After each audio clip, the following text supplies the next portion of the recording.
이 오후에 하나님 말씀을 보도록 하겠습니다. 요한계시록 11장. 요한계시록 11장입니다. 어제는 우리가 그 계산역에서 이제 거리 설교를 했습니다. 날씨가 참 좋았습니다. 많은 사람들이 오고 갔지만, 우리가 한 가지 느끼는 것은, 세월이 갈수록 하나님의 은혜의 복음을 듣는 사람들이 없다는 겁니다. 심지어는 이제 전도지조차도 제대로 이제 받으려고 하질 않습니다. 그만큼 이 마지막이 가까워왔다는 것을 이제 반증해 주는 것이라고 할 수 있습니다. 우리는 지금 이 세계, 이 전 세계가 지금 어떻게 흘러가는지, 이스라엘에서 전쟁이 일어났다는 얘기가 들리고 여러 가지 소문이 흥행할지라도 우리는 흔들림 없는 그런 믿음을 가져야 됩니다. 우리는 이 성경을 통해서 우리가 시대를 분별할 줄 알아야 되지. 이 세상 사람들이 얘기하는 그런 방식으로 우리가 이 진단을 해서는 안 됩니다. 하나님께서 우리에게 이 성경을 주셔서 이 성경을 통해서 그것을 확인하라고 주셨기 때문에 성경이 우리에게 잣대예요. 이 성경이 우리의 캐논입니다. 우리에게 주신 이 성경이 얼마나 감사한 것입니까? 안타까운 것은 이 성경을 버린 사람들이 많기 때문에 그것이 너무나 안타깝죠. 자, 요한계시록 11장 3절과 4절 이 두 구절을 보겠습니다. 다 찾으신 줄 알고 제가 받들어 읽겠습니다. 내가 나의 두 증인에게 권세를 주리니 그러면 그들이 굵은 베옷을 입고 1260일을 예언하리라고 하더라.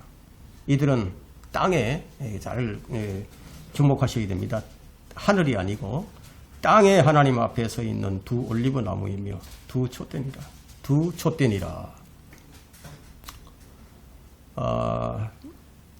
요한계시록 이제 10장을 보면은 이 사도 요한이 천사의 손에서 이 작은 책을 집어서 먹었을 때 입에는 달고 배에는 쓰더라 하는 그런 기록을 우리가 요한계시록 10장 10절에서 읽을 수가 있습니다. 우리는 이 천사의 손에 있는 그 작은 책이 정확하게 이제 무엇인지는 잘 모르지만 그것은 이제 하나님의 말씀이 이제 분명하겠죠.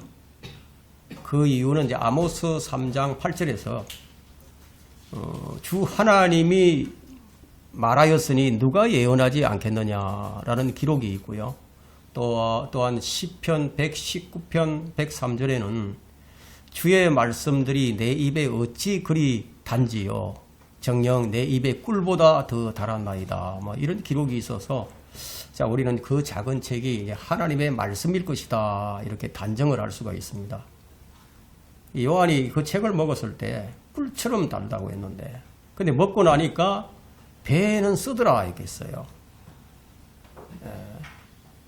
자, 우리는 이 복된 말씀을 우리가 이 맛을 볼 때, 이 성경의 하나님 말씀을 맛을 볼 때, 그 맛이 참 좋다, 너무 달다, 이런 것들을 우리가 경험을 하죠. 성경을 읽는 사람이라면은, 성경 독자라면은 그런 것들을 이제 경험하게 됩니다. 왜냐하면 이제 하나님 말씀은 여러 가지로 표현이 되는데, 고린도전서 3장에서는 우유로 이제 표현이 됩니다. 우유. 젖이죠, 젖. 소우유를 얘기하는 게 아니고, 젖으로 이제 표현이 되는데, 히브리서 5장에서는 질긴 고기, 단단한 음식으로도 이제 표현이 되고 있고, 누가복음 4장에서는 빵. 요한복음에서는 하늘에서 내려온 빵. 시편 119편에서는 꿀로, 또 잠언에서는 사과로 이제 불리기 때문에, 이 말씀이 참 맛이 좋다. 그것을 우리가 느끼게 되는 겁니다. 아마 이제 여러분들이 이제 말씀을 읽으면서 보냈던 시간이 얼마나 그게 좋았던지 이 성경을 시간 가는 줄 모르고 그렇게 읽었던 그런 기억들이 있을 겁니다. 또 그런 경험도 있을 거예요. 이 성경이란 어떤 것이냐면 성경이 여러분을 죄에서 지켜두든지 아니면 여러분의 죄가 성경을 못 보도록 막든지 그래서 이 성경을 떠난 지 오래되면 오래될수록 이 성경을 이해하는 것이 더 어렵게 됩니다. 성경을 늘 가까이 하는 사람들은 성경의 이해력이 좋죠.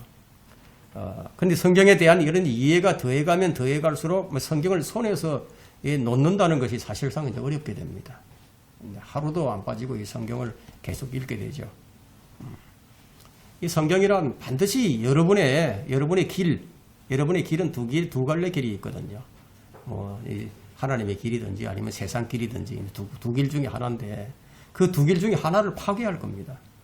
만일 여러분이 성경을 방치한다면은 그 여러분의 옛 성품들이 다시 여러분을 공격을 합니다. 여러분이 성경을 방치해버린다면 사탄은 또 여러분을 옛 생활로 다시 되돌아가게 만들 거예요. 그렇게 해서 여러분이 이 받은 구원을 갖다가 의심하게 만드는 거예요. 혹 내가 이 구원 받았을까? 그는 의심을 하게 만든다는 거예요.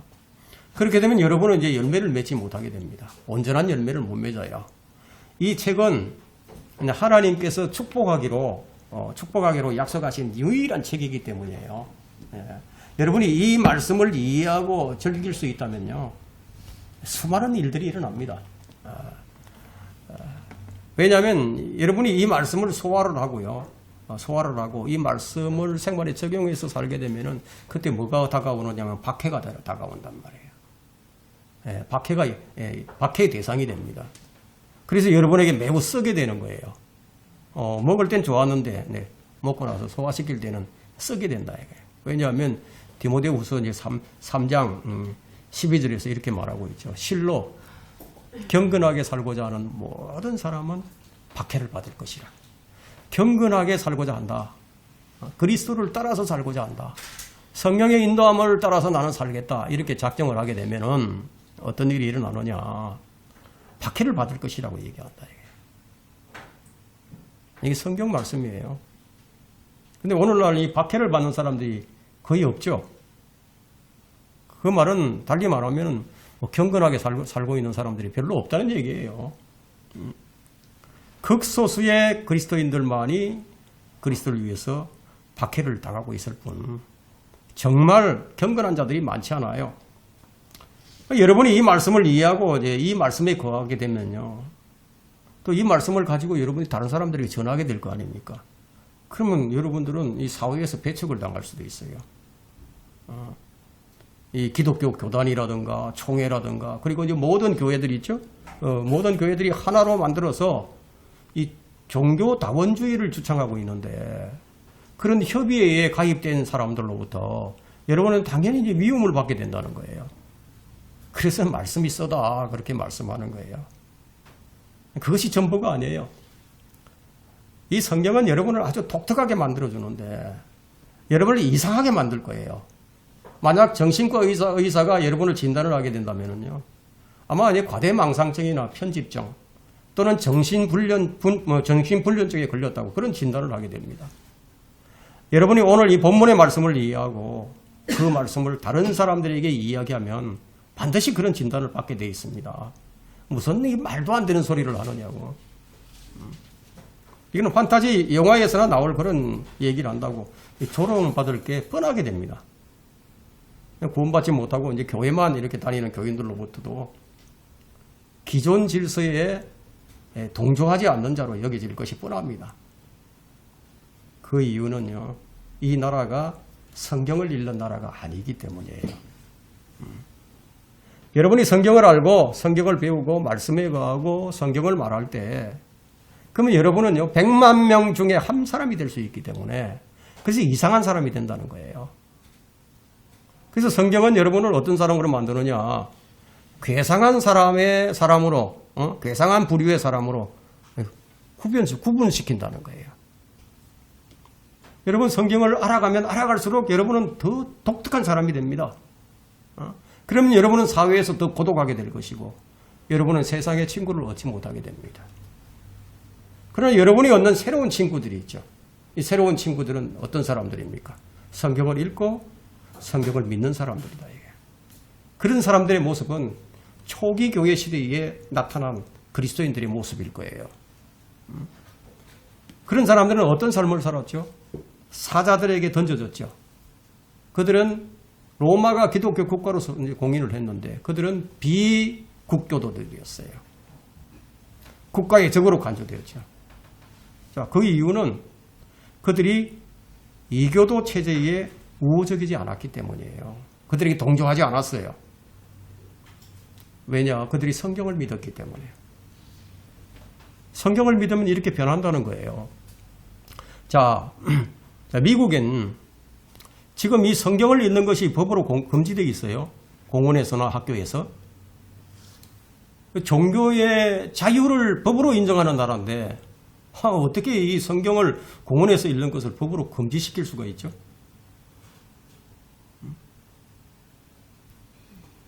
만일 지금의 시대가 아닌 그 대환란 시대라고 한번 생각을 해봅시다. 대환란 시대라면은 성경을 믿는 사람들은 이상한 사람들로 분류가 되죠. 그러면은 인류의 적이 되는 거예요. 인류의 종교에 대한 합당한 경의를 품지 않는 사람들로 부류로 구분이 되어서 고발될 사람으로 그렇게 분류가 된다는 거예요. 그러니까 여러분이 이제 요한처럼 이 책을 먹는다면 입에는 달콤하지만 하나님께서 여러분을 축복하실 것이지만 소화가 될 때는 매우 쓸 것이라는 거예요. 오늘 우리가 살펴볼 말씀이 바로 그런 말씀입니다. 사람들에게는 뭐 공상 영화에서 그런 공상 소설이나 뭐 이런 만화 이런 데서 나오는 그런 이야기가 될 것인데 대환란 때의 두 정인에 관한 이야기가 우리를 어떻게 만드느냐? 광신자나 미치광이로 보이게 할 것이라는 거예요. 오늘 이 설교 제목이 바로 대환란 때에 나타날 두 정인, 두 올리브나무, 두 촛대예요. 우리는 이제 이 두 정인에 대해서 알아볼 것인데요. 그럼 이 두 정인이 어떻게 나타나느냐는 거예요. 네? 나타나긴 나타나는데 어떻게 나타나느냐. 그러면 이 두 정인이 언제 나타나게 되느냐. 그럼 이 두 정인이 와서 무엇을 하게 되느냐. 자, 이것을 이제 성경을 통해서 우리가 이제 확인을 해봅니다. 요한계시록은 그 22장으로 되어 있죠. 그럼 여기는 요한계시록 11장이에요. 그럼 딱 중간 부분입니다. 요한계시록에서 가장 중요한 책이 바로 가장 중요한 장이 11장이에요. 왜냐하면 요한계시록 11장은 계시록을 여는 열쇠예요. 그리고 계시록은 구약을 여는 열쇠예요. 또 구약은 신약을 여는 열쇠예요. 카톨릭과 이 개신교도들이 마태복음과 사도행전, 히브리서를 엉망으로 해석하는 이유는 그들이 그 책들과 관련되어 있는 구약 성경들을 열 수 있는 이 요한계시록에 대한 이 믿음을 거부해 왔기 때문이에요. 사실 불과 한 20년 전만 하더라도요, 이 교회에서 이 요한계시록을 설교하는 사람들이 없었어요. 그런 목사들이 없었어요. 이제 오늘날은 이제 많은 사람들이 요한계시록을 설교를 하고 있지만 그 정확하게 설교를 하지 못하죠. 바른 성경이 이 땅에 들어오면서부터 그때서 이제 서서히 요한계시록에 대한 그 강해가 이제 일어나기 시작한 거예요.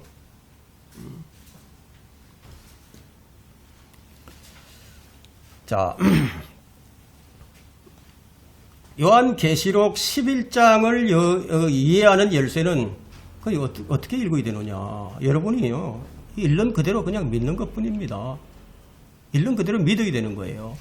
누군가가 기록된 그대로 계시록을 믿게 된다면, 여러분들이 이제 요한계시록 11장 1절로부터 3절을 읽을 때, 아, 이 예루살렘 성전이 재건되는구나. 이걸 알게 되고 믿을 수 있죠. 그리고 그것도 성전 존속 기간이 지금 2절, 3절에서 나타나 있는 대로 42달이구나. 그걸 알 수 있다는 거예요. 성경이 스스로 해석하기 때문에 여러분은 뭐 다르게 해석할 필요가 없습니다.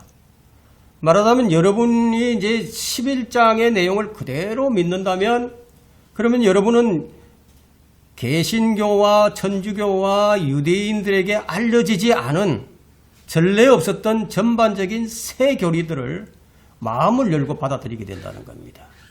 이게 전부가 아니에요. 여러분은 이제 요한계시록 11장 12절에서 죽임을 당한 두 정인이 올라가는, 하늘로 올라가는, 예? 휴거로 되는 이런 모습을 보게 된다는 겁니다.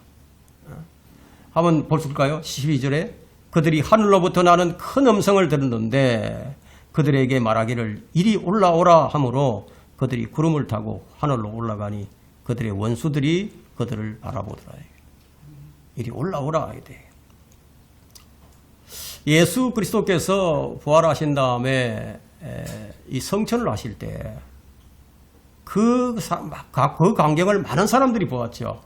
그런 광경을 다시 한번 보게 된다는 겁니다. 그 11장 8절에서 여러분은 이제 예루살렘이 이 시대에 소돔과 이집트로 불린다. 지금 이 교회 시대에 이 소돔과 이집트로 불리는 거예요. 그리고 대환란 때도 소돔과 이집트로 불려요. 그런데 회복될 것이라는 사실을 알게 됩니다. 8절에서.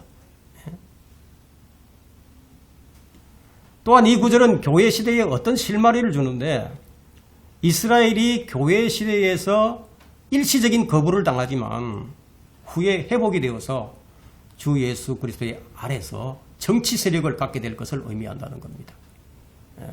이제 천년왕국이에요.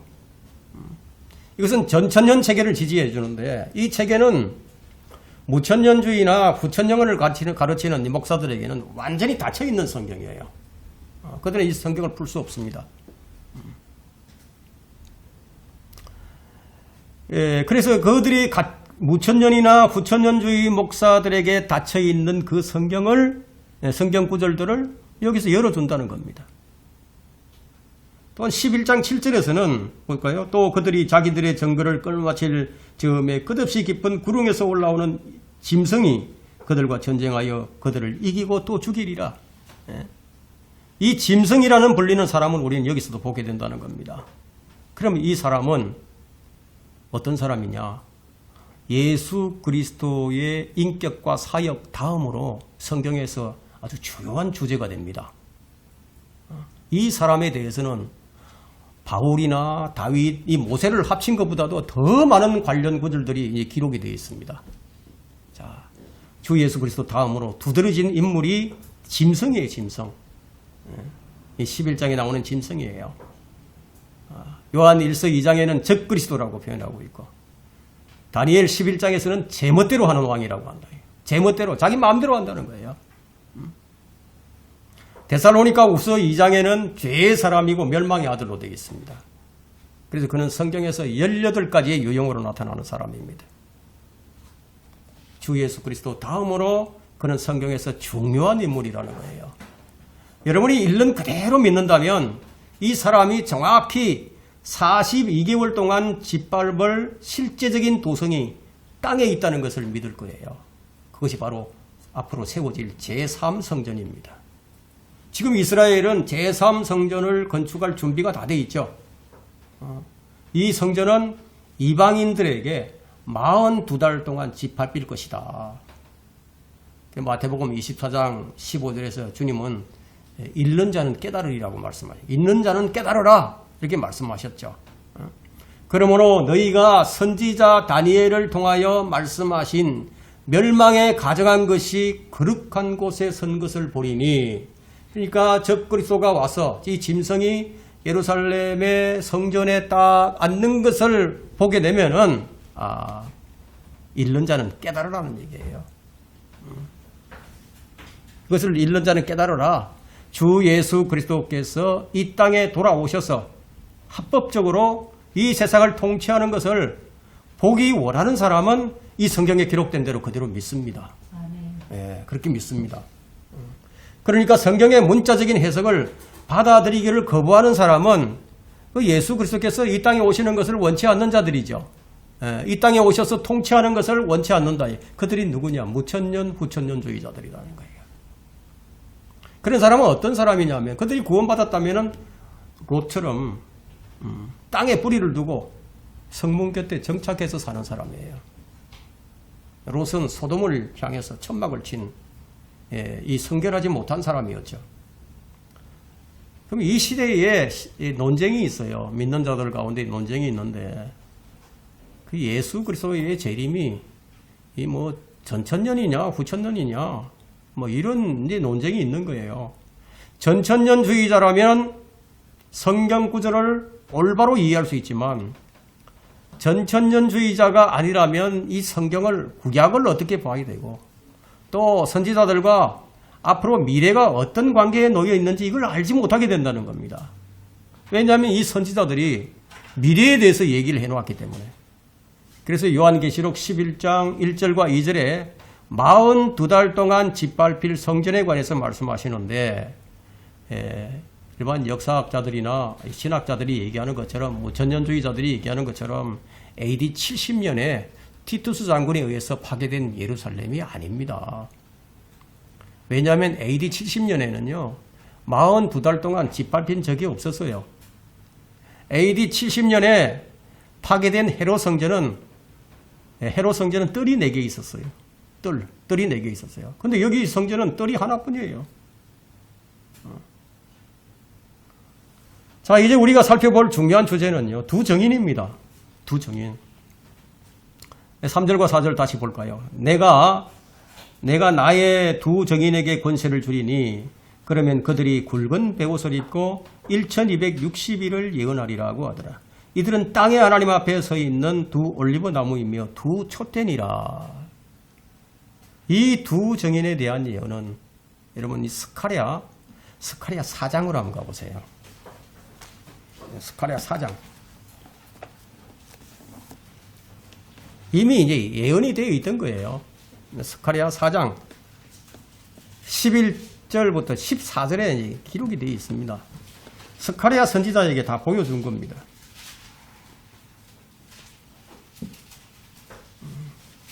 4장 11절부터 제가 14절까지 읽겠습니다. 그때 내가 그에게 대답하여 말하기를 촛대 오른편과 왼편에 있는 이 두 올리브 나무는 무엇이니까 하고 내가 다시 대답하여 그에게 말하기를 두 금관으로 스스로 금기름을 쏟아내는 이 두 올리브 나무 가지들은 무엇이니까 하니 그가 내게 대답하여 말하기를 너는 이것들이 무엇인지 모르느냐 하시므로 내가 말하기를 내 주여 모르나이다 하니 그가 말하기를 이들은 두 기름 부음 받은 자들이니 온 땅에 주 곁에 서 있는 자들이니라 하더라. 온 땅에 주 곁에 서 있는 자들이다.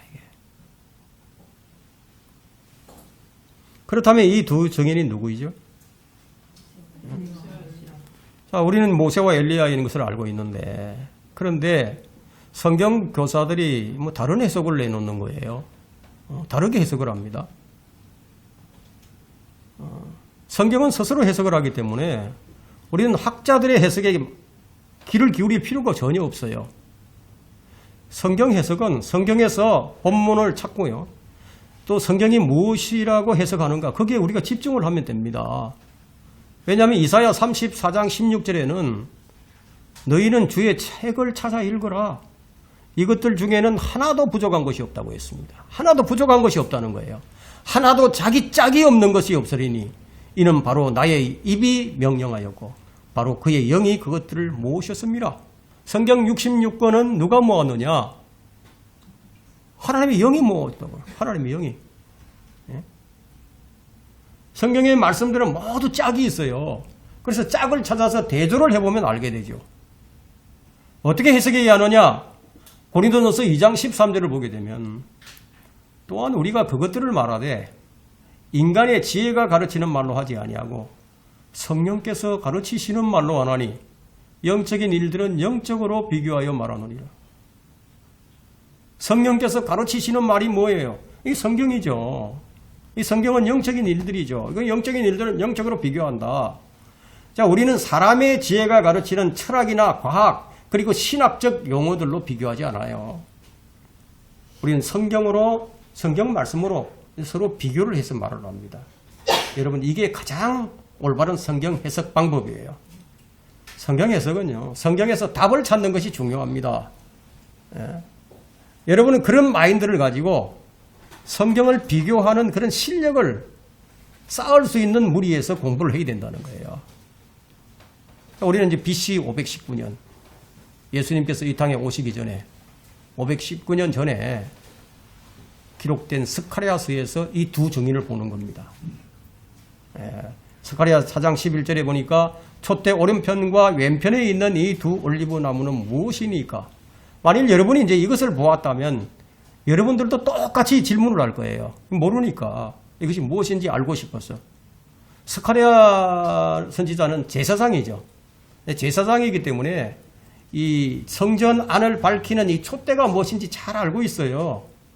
근데 촛대는 보았는데, 촛대는 아는데, 근데 촛대 오른편과 왼편에 있는 이 두 올리브 나무는 한 번도 본 적이 없어요. 그러니까 아주 기이한 것을 본 거죠. 한 번도 본 적이 없는 것을 봤으니까 이 두 올리브 나무가 뭐냐고 지금 묻는 겁니다. 그래서 두 검관으로 스스로 검기름을 쏟아내는 이 두 올리브 나무가지들은 무엇이니까? 그럼 다시 묻는 거예요. 이 두 올리브 나무가 뭐냐? 14절에 보니까 이들은 두 기름 부음 받은 자들이니 온 땅에 주 곁에 서 있는 자들이라. 주 곁에 서 있는 자들이라고 그랬죠? 그러니까 이 두 올리브 나무의 해석이 나왔죠, 이제. 그런데 이 두 올리브 나무를 유대인과 이방인이라고 얘기하는 자들도 있다는 겁니다. 그리고 이 두 올리브 나무를 구약과 신약이라고 말하는 자들도 있고요. 유대인과 교회라고 말하는 자들도 있어요. 특히 뭐 아주 이단들 중에는요, 자신이 올리브 나무라고 얘기하는 자들도 있어요. 그런 자들이 있었어요. 옛날 혹시 여러분들은 이 전도관이라는 것을 아는지 모르겠습니다. 나이가 좀 되신 분들은 이 전도관이 무엇인지 알지만 젊은 사람들은 전도관이 뭔지 모르겠죠. 그럼 신앙촌이라는 얘기를 들어보셨습니까? 예, 부천에 가면 그 신앙촌이 아직도 남아 있습니다. 박대선 장로가 자신이 자칭 올리브 나무라고 했습니다. 그럼 이 두 정의는 누구냐 이거야. 기름 부음 받은 두 사람인데 성경에 보면은 사람을 나무로 비유하는 것이 참 많이 있어요. 그 13절에 보니까 너는 이것들이 무엇인지 모르느냐. 이런 질문은 일상적으로 주님께서 우리에게 하시는 질문의 형식이에요. 주님은 이런 말씀도 하시죠. 네가 읽어보았느냐? 네가 들어보았느냐? 네가 알지 못하느냐? 이런 질문을 하시죠. 그럼 우리가 어떻게 해서 주의 말씀을 알게 되었습니까? 주의 말씀을 우리가 듣고 읽을 때 알게 되죠. 그 주님은 주의 책을 찾아서 읽으라고, 성경을 상고하라고, 성경을 공부하라고 이런 말씀을 여기에 기록해 주신 거예요. 그럼 우리가 주의 말씀을 어떻게 알게 되느냐? 주님께서 우리에게 지혜와 계시의 영을 주셔서 우리의 지각을 열어주신다. 지성의 눈을 밝혀주신다. 그럼 우리가 알게 되는 거예요. 그전에는 우리가 잘 알지 못해요. 이런 어려운 것들을 어떻게 알겠습니까? 14절을 다시 보면은 그가 말하기를 이들은 두 기름 부음 받은 자들이니 온 땅에 주 곁에 서 있는 자들이라. 온 땅에 주 곁에 서 있다. 자, 이들이 누구인지는 앞에 문맥에서 우리가 좀 찾아봐야 되는데 이 사람들은 대환란 1260일 동안 예언할 사람들이에요. 1260일을. 그럼 지금 이 시대가 아니라는 거예요. 그럼 지금 이 시대에 두 정인이 나왔다. 그럼 전부 가짜죠. 예? 대환란 때 일입니다. 다시 우리가 계시록으로 돌아와가지고 3절과 4절을 보게 되면은 내가 나의 두 정인에게 권세를 주리니 그러면 그들이 굵은 베옷을 입고 1260일을 예언하리라고 하더라. 이들은 땅의 하나님 앞에 서 있는 두 올리브 나무이며 두 촛대니라. 42달 3년 6개월이에요. 주님은 이들을 두 올리브 나무 두 촛대라고 하셨어요. 여기 보니까 땅의 하나님 앞에 서 있는 땅의 하나님이라고 했죠. 하늘에 계신 하나님이 아니라 땅의 땅. 그래서 스가랴서에서는 온 땅의 주 곁에 서 있는 두 올리브 나무고 계시록에는 주 앞이에요. 앞과 곁이 약간 좀 다르죠.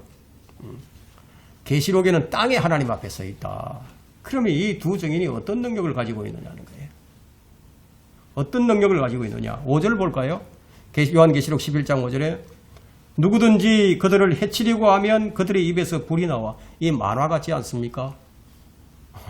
영화에 나오는 것 같지 않습니까? 입에서 불이 막 나와요. 예? 불이 나와 그들의 원수를 삼키리니 누구든지 그들을 해치려고 한다면 반드시 이와 같이 죽게 되리라. 여러분들이 이런 얘기를 참 성경을 모르는 사람한테, 하나님 안 믿는 사람한테 가서 한번 얘기를 해보세요. 여러분은 미치광이 되는 거죠. 뭐. 그죠? 미치광이 되는 거예요. 이 사람이 누구냐? 구약에 이런 사람이 있었어요. 구약에 이런 사람이 두 사람이 있었는데, 모세와 엘리야예요. 모세와 엘리야. 이들을 6절에서 보니까 어떤 권세가 있느냐 하면은, 이들에게는 하늘을 닫는 권세가 있어서 그들이 예언하는 날 동안 비를 오지 못하게 하고, 엘리야가 3년 6개월 동안 비를 오지 못하게 기도를 했죠. 또 물을 피로 변하게 하는 권세도 있어 모세가 이런 일을 했죠. 원하는 때면 언제든지, 원하는 때면 언제든지 온갖 재앙으로 땅을 치리라. 온갖 재앙으로. 그러니까 불과 이 비를 오지 않는 그 정도가 아니라 또 다른 온갖 재앙으로 땅을 친다는 거예요. 이들이 누구이겠습니까? 모세와 엘리야죠. 이러한 증거들이 없다면요, 우리는 이 사람들이 누구인지 우리가 알 수가 없는 거예요.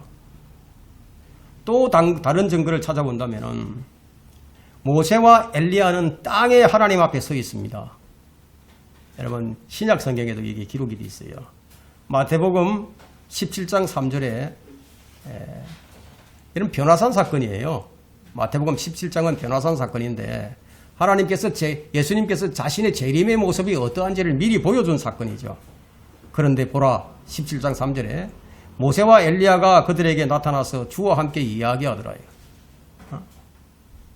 주님이 변형된 모습으로 그 입은 옷이 광채가 나는데 이 세상에 어떤 빨래를 해도 그처럼 하얗게 할 수 없는 그런 흰 옷을 입고 나타났는데 그렇게 변형이 됐다. 이게. 그런데 모세와 엘리야도 함께 얘기를 했습니다.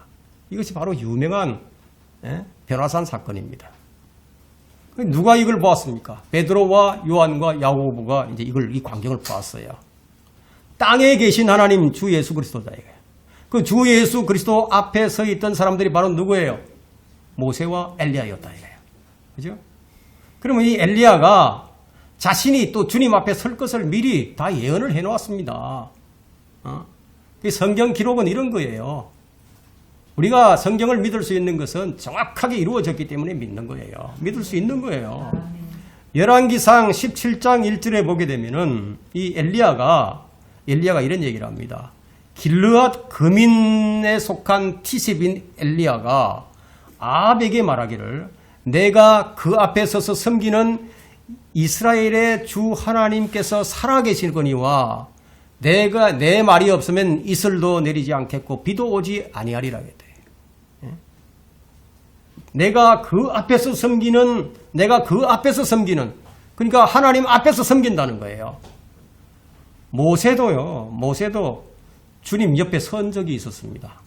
모세도 출애굽기 33장 21절을 보면은 주께서 말씀하시기를 보라 내 옆에 한 곳이 있으니 너는 바위 위에 설지니라. 바위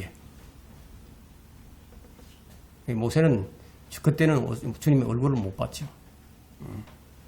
주님 옆에 선 적이 있고 엘리야는 주님 앞에 설 것이라고 얘기했습니다. 이 두 사람이 이제 누군지는 뭐 아는 것이 어렵지 않아요. 아주 쉽습니다.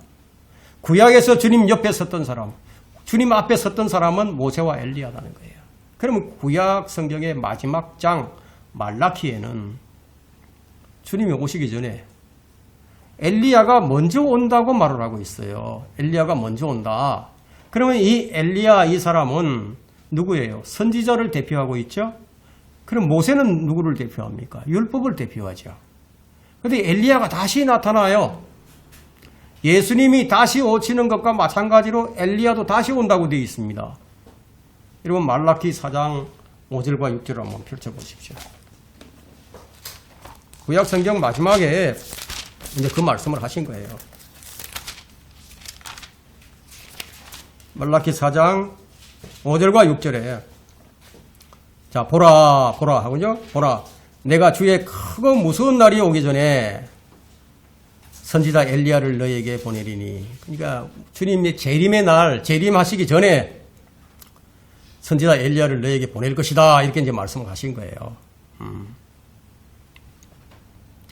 그의 아비들의 마음을 자식들에게로. 왜 오셔서 와서 무엇을 하느냐 하는 거죠. 그가 아비들의 마음을 자식들에게로, 자식들의 마음을 그들의 아비들에게로 돌이켜 내가 와서 땅을 저주로 치지 않게 하리라. 네, 회복이에요. 회복. 이스라엘의 회복입니다. 이게 바로 대환란이죠. 그러니까 엘리야가 와서 대환란 때 주님 재림하시기 전에 엘리야를 먼저 보내신다는 거예요. 근데 초림 때 침례인 요한이 왔어요. 엘리야의 영은 왔습니다. 만일 이스라엘이 예수님을 왕으로 받아들였다면 침례인 요한이 엘리야가 되는 거예요. 그래서 마태복음 17장 10절로부터 13절에 이제 제자들이 주님께 묻습니다. 이 문제에 대해서 좀 묻죠. 마태복음 17장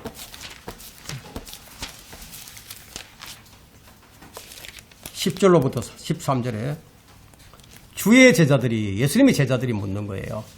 주의 제자들이 주께 물어 말씀드리기를 어찌하여 서기관들은 엘리야가 먼저 와야 한다고 말하나이까? 라고 하니 예수께서 그들에게 대답하여 말씀하시기를 과연 엘리야가 먼저 와서 모든 것을 회복할 것이라.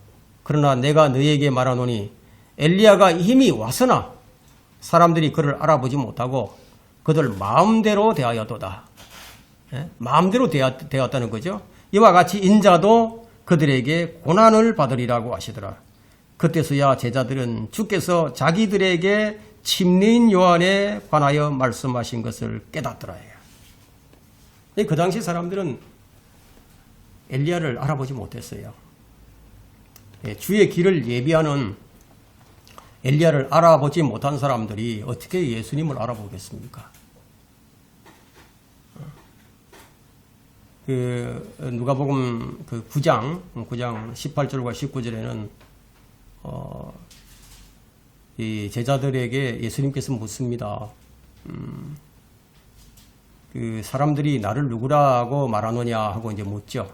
그때 이제 어떤 사람들은 제자들이 대답하여 말하기를, 어떤 사람들이 말하기를 침례인 요한이라고도 하고, 또 어떤 사람들은 엘리야라고도 하고, 또 어떤 사람들은 옛 선지자 가운데 한 사람이라고 이렇게 얘기를 했다는 거예요. 사람들이 그 당시에 이 침례인 요한과 예수님과 엘리야, 선지자 내용에 대해서 혼동을 하고 있었죠. 잘 알지 못했다는 거예요. 주님께서 침례인 요한이 엘리야였다고 말씀을 하셨지만, 그런데 아이러니하게 침례인 요한은 자신은 엘리야가 아니라고 얘기를 합니다. 요한복음 1장 19절부터 21절이에요. 사람들이 요한에게 묻는 거예요. 네가 누구냐 하고 이제 물어요. 엘리야는 자기가 침례인 요한은 자기는 엘리야가 아니라고 얘기를 했어요. 분명하게 얘기를 했습니다. 이게 성경이 엄청 모순처럼 보이죠? 그죠? 1장 19절부터 21절에 보면요. 또 이것이 요한의 증거라. 유대인들이 예루살렘에서 제사장들과 레위인들을 보내어 그에게 묻기를 네가 누구냐고 하였더니 요한이 시인하고 부인하지 아니하였으니 시인하기를 나는 그리스도가 아니라 하더라. 그들이 묻기를 그러면 네가 무엇이냐? 네가 엘리야냐고 하니 그가 말하기를 나는 아니라고 하자. 그러면 네가 그 선지자냐고 하니 그가 대답하기를 아니라고 하더라. 아니라고 얘기하죠. 여러분, 이게 모순처럼 보이지 않습니까? 예수님께서는 침례인 요한이 엘리야다. 그런데 침례인 요한은 자신은 엘리야가 아니다. 이거예요. 이거 분명한 모순이죠. 그런데 이것은 외견상 모순일 뿐입니다. 외견상. 이제 왜 그런가를 우리가 이제 확인을 좀 해봐야 되는데, 이 누가복음 1장 15절에서 17절에는 엘리야가 어떻게 올 것인지를 이제 기록하고 있거든요. 누가복음 1장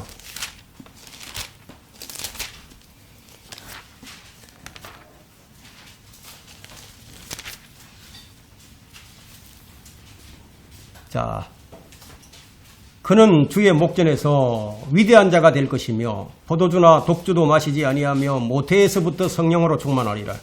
모태에서부터 성령으로 충만했다. 또 그는 많은 이스라엘의 자손들을 그의 하나님이신 주께로 돌아오게 하리라. 그는 엘리야의 영과 능력.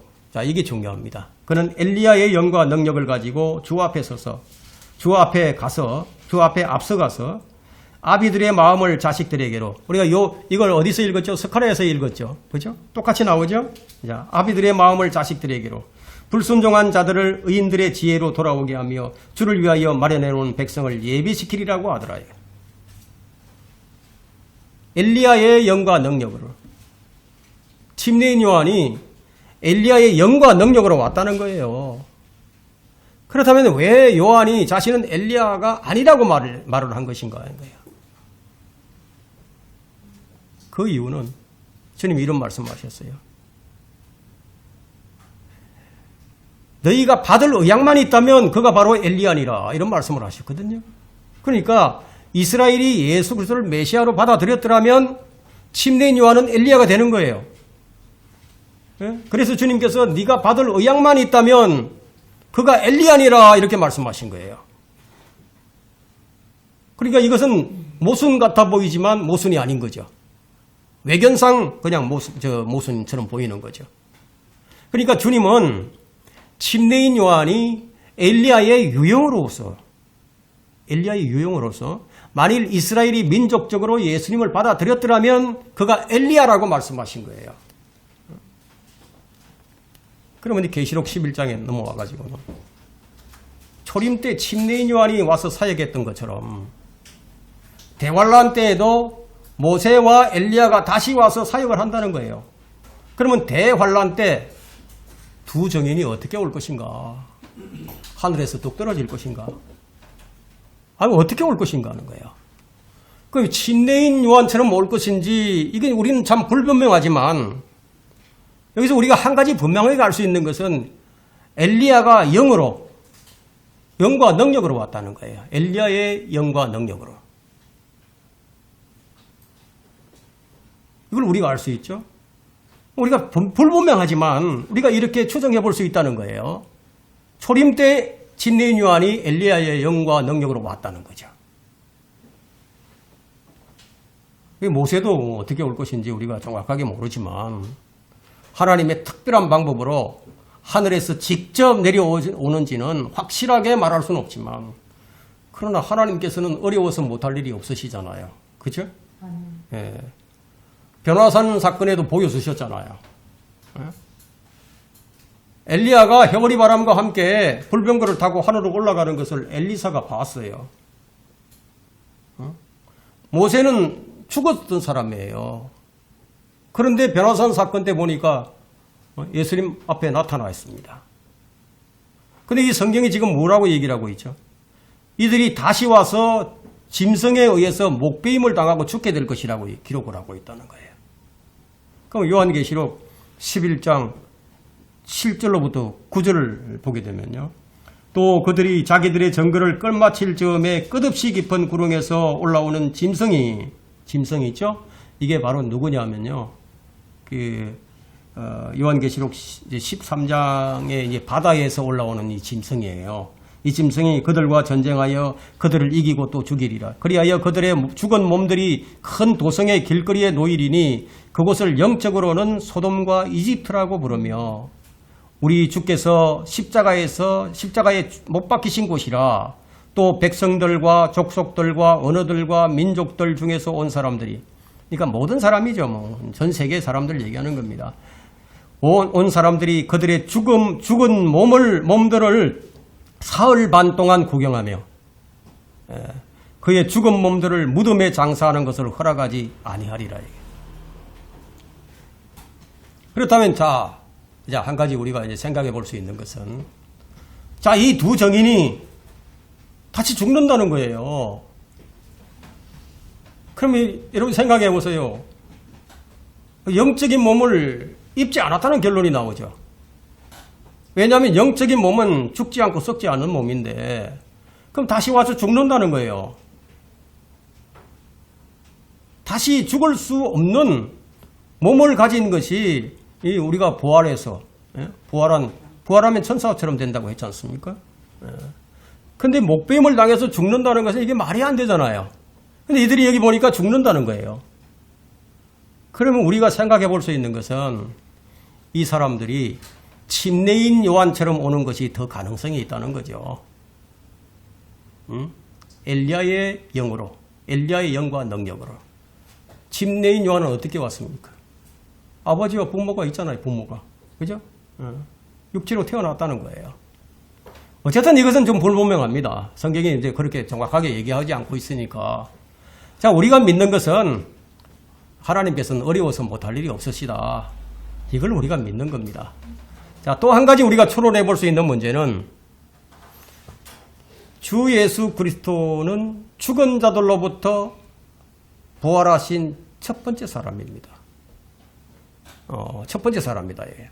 사도행전 26장 23절, 고린도전서 15장 20절에 보게 되면 첫 번째 사람입니다. 예. 그렇다면 예수 그리스도 이전에 죽은 자들은 그 누구도 예수 그리스도께서 죽은 자들로부터 부활하시기 전에는 부활의 몸을 입었다고는 볼 수가 없게 되겠죠. 그렇죠? 예. 그런 측면에서 볼 때 모세가 부활의 몸을 입었다면, 만약에 모세가 부활의 몸을 입었다면 예수 그리스도께서 부활하신 다음에 부활의 몸을 입을 수가 있게 되는 거죠. 예수 그리스도가 죽은 자들로부터 첫 번째 나신 분이니까. 그렇다면 우리가 마태복음 27장 52절을 읽어보면요. 주님께서 부활하실 때 함께 일어난 사람들이 있었어요. 마태복음 27장 52절에는 무덤들이 열리며 잠들었던 많은 성도들의 몸이 일어났으며 주께서 부활하신 후에 무덤에서 나와 거룩한 도성으로 들어가 많은 사람들에게 나타나더라. 많은 사람들이 일어났다는 거예요. 주님 부활하실 때 구약 성도들 가운데 많은 사람의 몸이 일어났어요. 구약 성도 전체가 부활했다는 것은 아닙니다. 많은 성도라고 얘기를 하고 있기 때문에. 자, 우리가 한 가지 확실하게 알 수 있는 것은 두 사람, 두 정인, 모세와 엘리야가 다시 와서 목배임을 당해서 죽는다는 것을 볼 때, 그렇다면 그들은 영적인 몸, 죽지 않고 썩지 않은 몸으로 온 것이 아니라는 것을 알 수 있다는 거예요. 그죠? 그렇다면 지금 어디쯤 팔레스타인 어느 땅에 지금 태어나 살고 있을지도 모르죠. 그죠? 두 정인, 이들의 정체가 두 올리브나무, 두 촛대라고 밝히고 있습니다. 땅에 하나님 앞에 서 있는 두 올리브나무. 성경은 분명하게 두 인격체, 두 사람이라고 말합니다. 이 두 정인은 적그리스도에 의해서 몸과 머리가 분리되어서 따로따로 분리가 되어서 침례인 요한이 목배임을 당해서 쟁반에 올려진 것처럼 분리가 되어서, 예. 침례인 요한도 목배임을 당해가지고 쟁반에 올려져서 많은 사람들에게 구경거리가 됐죠. 그죠? 여기도 이제 머리가 분리돼가지고 사흘 반 동안 구경거리가 된다는 거예요. 그러면 왜 사흘 반이죠? 사흘 반. 예수님께서. 바로 그거예요. 자, 우리 주님께서 요나가 사흘낮과 사흘밤을 고래배 속에 있었듯이 인자도 사흘낮과 사흘밤을 땅의 심장 속에 있을 것이라고 이 말씀을 마태복음 12장 40절에서 하셨어요. 그럼 놀랍지 않습니까? 이런 부분이 일치하죠. 그죠? 그러면 예수님은 금요일 날 돌아가신 게 아니에요. 예수님이 돌아가신 것은 수요일 날이었습니다. 수요일 날. 주님은 오후 3시에 숨을 거두셨죠. 12시부터 오후 3시까지 어둠이 온 땅을 덮어버렸습니다. 그래서 주의 몸이 오후 5시와 오후 6시 사이에서 십자가에 내려지셨다는 거예요. 그 저녁 6시경에는 무덤에 안치됩니다. 예수님의 몸은 수요일 밤, 목요일 밤, 금요일 밤 내내 무덤에 계셨습니다. 그분의 몸은 목요일 낮, 금요일 낮, 토요일 낮 동안 무덤에 계셨어요. 그러면 주의 첫날의 시작인 토요일 저녁 6시가 지나서 무덤에서 나오신 거라는 거예요. 유대인의 첫날은 토요일 저녁 6시에 시작해서 첫날 아침은 일요일 아침 6시가 되는 거예요. 그래서 캐톨릭과 개신교는 이것을 알지 못하죠. 그냥 주님이 금요일 날 죽으신 줄 알고, 금요일에 죽으시고 일요일 새벽에 무덤에서 나온 것으로 알고 있다는 거예요. 그렇게 절기를 만들어서 그들이 지키고 있죠. 그렇게 되면 주님은 하루 반나절 만에 나오신 거야 되는 거예요. 이게 말이 안 되지요. 이런 엉터리가 어디 있습니까? 주님은 사흘 반을 주고 있었습니다. 두 정인도 사흘 반을 죽는데 놀랍지 않습니까? 이 두 정인은 침례인 요한처럼 목베임을 당해서 목이 잘려나간다는 거예요. 그런데 하나님의 영이 그들 안에 들어가게 될 때 그들의 잘려나간 머리가 다 와서 몸에 탁 붙어버린다. 그럼 그들을 바라보던 자들에게 얼마나 큰 두려움이 임하게 되겠습니까? 지금 우리는 이 동화나 전설, 영화나 소설에서 이와 비슷한 얘기를 이제 보게 되죠. 이런 일들을 실제로 보게 될 때 그 임하게 될 그 두려움을 한번 상상을 해보세요. 그러고 나서 그들이 보는 앞에서 하늘로 구름을 타고 올라간다는 거예요. 얼마나 놀라겠습니까? 여러분, 이거는 우리가 그냥 보이지 않게 올라가는 추구가 아니에요. 이것은 사도행전 1장에서 예수님께서 성천하시는 방법과 같은 방법으로 올라가신다는 거예요. 그럼 우리는 성경이 어떻게 스스로를 해석하는지 그것만 보면 되는 거죠. 다른 학자들의 해석을 의지할 필요가 전혀 없다는 거예요. 주님께서 진리를 찾는 사람들에게는 언제 어느 곳에서나 진리를 찾을 수 있도록 이렇게 쉽게 쉬운 언어로 사람들에게 말하고 있다는 겁니다.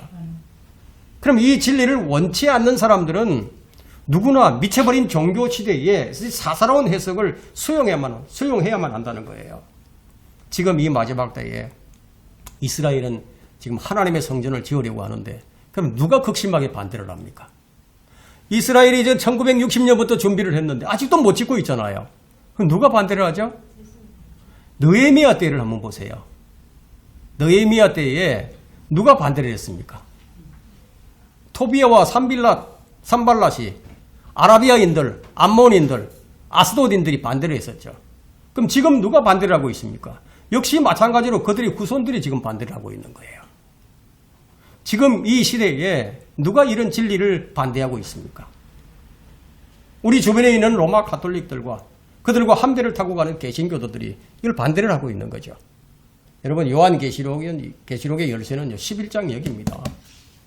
일단 여러분들이 이제 이 모세와 엘리야가 이 두 정인임을 이제 알았다면 여러분들이 이제 1000개의 다른 일들까지 다 알게 된 겁니다. 예수님께서 이 땅에 오시는 것이 구약에 예언되어 있었죠. 그분의 장사도 예언되어 있었고 부활하시는 것도 예언 다 되어 있었습니다. 그러므로 이 구약에 예언된 것을 성취하기 위해서 그분이 오셔야만 했고요. 십자가에서 죽으셔야만 했고요. 부활하여 다시 올라가야만 하셨어요. 그 사도행전 1장에서 하늘로 올라가실 때 아직도 성취되어야 할 무엇이 남아 있었던 겁니다. 그죠? 그 해답은 그리스도의 재림에 대한 예언들입니다. 그게 남아 있는 거예요. 구약에서 그분의 재림을 다루는 예언들은 500군데 이상입니다. 여러분은 왜 성경을 올바로 나누어 공부해야 하는지, 그렇게 하지 않을 경우에 어떤 오류가 발생하게 되는지 그 점을 이제 알게 된 거예요. 아직도 그 점을 발견하지 못했다면 여러분은 성경의 성령님의 조명을 받지 못하고 있기 때문입니다. 모세와 엘리야가 그리스도의 재림 전에 돌아온다면 세상이 흘러가고 있는 이 정황을 정황상 그때가 지금 임박해 있습니다. 어쩌면 지금 그들이 와서 지금 어느 곳에서 살고 있는지도 자라고 있는지도 몰라요. 모세는 구약 성경에 돌아온다는 분명한 약속은 없었습니다. 그러나 이 신약 성경의 이 마지막 성경인 요한계시록 11장에서 이 모세가 정인으로 돌아오는 것을 우리가 여기서 보게 되는 거예요. 적그리스도도 마찬가지죠. 우리는 요한계시록 13장에서 이 자를 발견하지만 어쩌면 지금 예수님이 오실 때가 거의 다 됐다면은 이 사람, 이 적그리스도, 이 짐승도 어쩌면 어느 곳에서 지금 자라고 있을지도 모른다는 거예요. 자, 이제 결론을 내리겠습니다. 우리는 성경에 기록된 대로 그리스도의 재림 전에 모세와 엘리야가 다시 올 것이나 계시록 11장이 될 때까지는 우리는 그를 볼 수가 없습니다. 이 점을 안다면 극단적 종말론에 빠지지 않는 지식을 이제 하나 갖춘 셈이 되는 거예요. 오늘날 극단적 종말론자들이 너무 많이 있거든요. 음모론자들이 너무 많이 있습니다. 초림 때 이스라엘이 예수 그리스도를 영접하지 않았지만 이제 재림 때에는 이스라엘이 민족적으로 공식적으로 예수 그리스도를 영접하게 됩니다. 왜냐하면 이것은 천년왕국 전에 반드시 일어나야 할 예언이기 때문이에요. 자, 이 두 정인의 등장은 대환란 기간에 이스라엘을 위해서 오게 된다는 거예요. 이 두 정인은 예루살렘 바깥으로 나가지 않습니다. 이 두 정인은 14만 4천 명은 그게 아니에요. 14만 4천 명은 전 세계로 나가죠. 그렇지만 이 두 정인은 예루살렘에 있게 됩니다. 이 일이 그렇게 전개되기 때문에 이 일은 피할 수가 없는 거예요. 정해져 있는 거예요. 성경은 정해진 대로 갑니다.